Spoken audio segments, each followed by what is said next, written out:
बंजारन बहू। कमला एक बहुत स्वार्थी महिला है। उसने पैसों के लिए एक ऐसे इंसान से शादी की जो पहले से शादीशुदा और एक बच्चे का पिता भी था। कमला के पति को मरे हुए एक अरसा बीत गया है। अब वो अपने सौतेले बेटे वैभव के साथ रहती है। वैभव के दिल में अपनी माँ को लेकर इतना डर है कि वो अपनी माँ के सामने एक शब्द नहीं बोल पाता।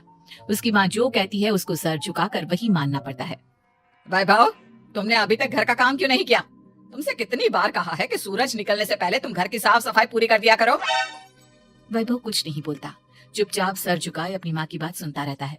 तभी पास में खड़ा नौकर सुखराम कहता है, मालकिन, वैभव बाबा को रात से तेज बुखार है, इसलिए वो सुबह जल्दी उठ नहीं पाए।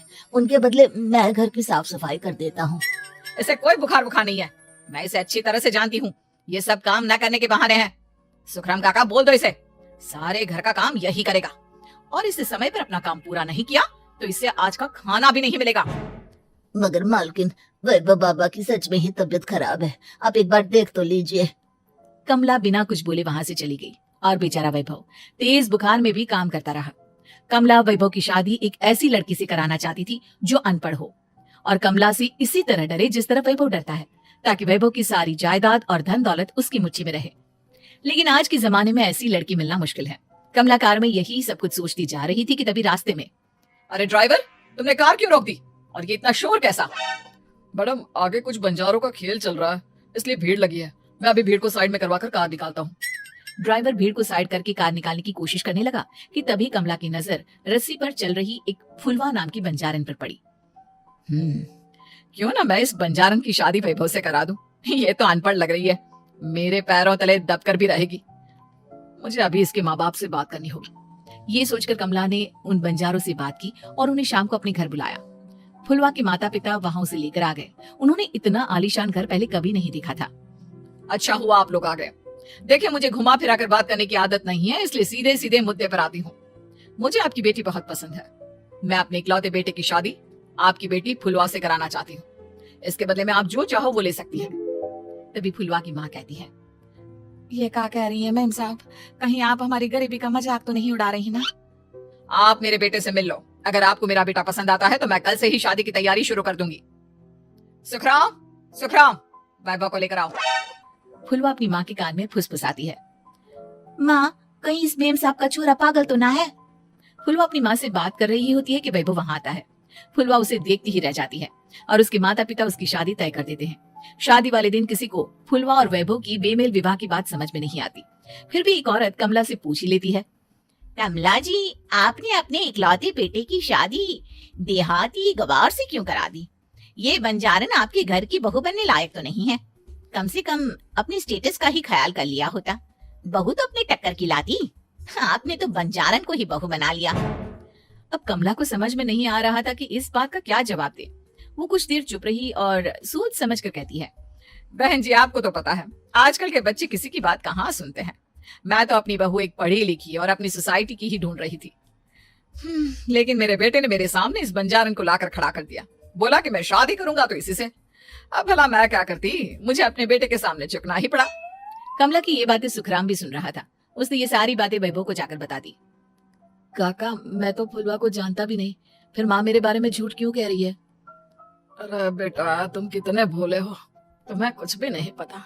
तुम्हारे पिता अपनी सारी संपत्ति तुम्हारे नाम करके गए हैं। तुम्हारी माँ नहीं चाहती कि यह संपत्ति तुम्हें मिले, इसलिए उन्होंने तुम्हारी अनपढ़ लड़की से शादी करवाई ताकि तुम्हारी तरह वो भी अपने हक के लिए आवाज ना उठा सके। सुखराम काका, मैं क्या करूँ, आप ही बताओ। माँ के सामने आते ही मेरे हाथ पैर कांपने लगते हैं। मैं माँ को कुछ भी नहीं कह पाता। वे दोनों बात कर ही रहे थे कि अचानक कमला वहां गई। कमला को देखकर दोनों घबरा गए। तुम दोनों फिर कभी बातें कर लेना, अभी फेरों का समय हो गया है, चलो जल्दी आओ। इस तरह फुलवा और वैभव की शादी हो गई। अगले दिन कमला ने फुलवा को बुलाया और उसे नसीहत देने लगी। देख बंजारन, तुझे मैंने अपनी बहू बना तो लिया है, लेकिन तुझे इस घर में आँख कान मुंह बंद करके रहना होगा।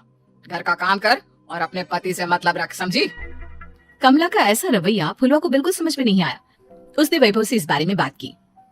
सुनिए ना, माँ जी ने जिस तरह मुझसे बात की मुझे अच्छा नहीं लगा। शादी से पहले तो वो मुझसे बहुत अच्छे से बात कर रही थी, लेकिन शादी के बाद उन्हें क्या हो गया? तुम ज्यादा मत सोचो, जैसा माँ कहती है वैसा ही करो। ये कहकर वैभव वहां से चला गया। अगले दिन वैभव को घर के नौकरों की तरह काम करता देख फुलवा को बहुत हैरानी हुई। फुलवा ने इस बारे में सुखराम काका से बात की तो सुखराम काका ने फुलवा को सारी बात बता दी। अब फुलवा को समझ में आ गया कि उसकी सास ने एक बंजारन को बहू क्यों बनाया। एक दिन वैभव घर का काम कर रहा था, तभी उससे कांच की प्लेट टूट गई। किसने गिराई ये कांच की प्लेट? वैभव को वहां खड़ा देख कमला ने छड़ी से उसे मारना शुरू कर दिया। उसके पैर में कांच चुभ गया और खून बहने लगा, लेकिन फिर भी कमला उसे मारे जा रही थी। ये देखकर फुलवा ने कमला के हाथ से छड़ी छीन ली और तोड़कर फेंक दी। बंजारन, तेरी इतनी हिम्मत, तूने मेरे हाथ से छड़ी छीनी? कमला फुलवा को थप्पड़ मारने ही वाली थी कि फुलवा उसका हाथ पकड़ लेती है। ओ सासू माँ, मैंने मोम की गुड़िया ना समझ लियो। बंजारन हो बंजारन, ईंट का जवाब पत्थर से देना जानती हूँ।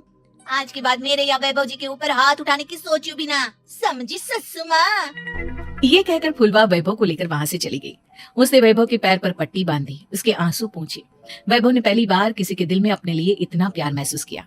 अब फुलवा वैभव का हर काम में हाथ बटाती, उसका बहुत ख्याल रखती। इस तरह दोनों बहुत ज्यादा नजदीक आ गए।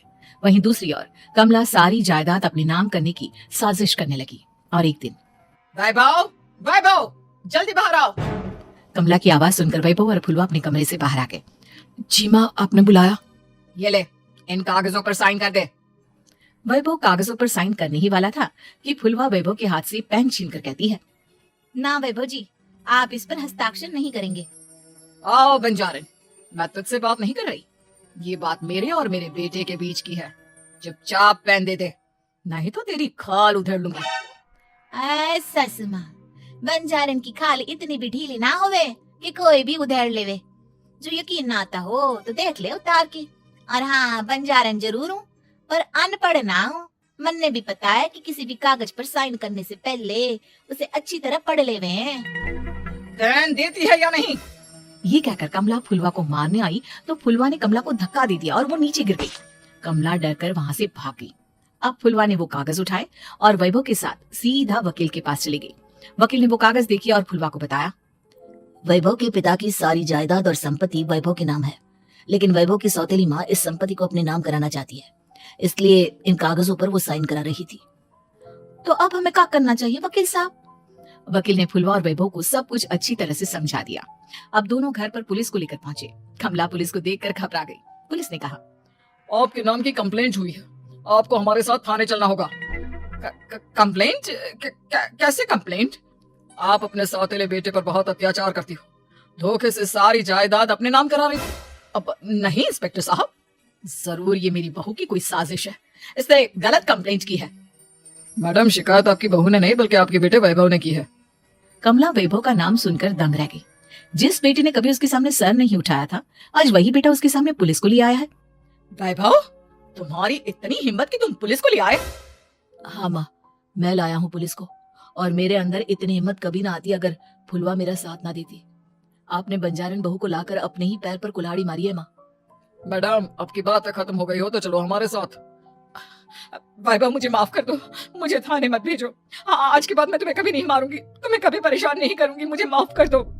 वैभव अपनी कंप्लेंट वापस ले लेता है और पुलिस वहां से चली जाती है। वैभव अपनी सौतेली माँ से कहता है, मैंने पुलिस को वापस तो भेज दिया है, लेकिन मैं आपको माफ नहीं कर सकता। आपने बचपन से आज तक कभी मेरे सर पर हाथ नहीं रखा, हमेशा मुझे मारती रही, नौकरों की तरह बर्ताव करती रही। आप इस घर में नहीं रह सकती, चली जाइए यहाँ से। कमला घर छोड़कर चली गई और सड़क किनारे खड़ी होकर सोचने लगी, काश मैंने वैभव को माँ की तरह प्यार किया होता तो आज मैं इस तरह से बेसहारा ना हो जाती।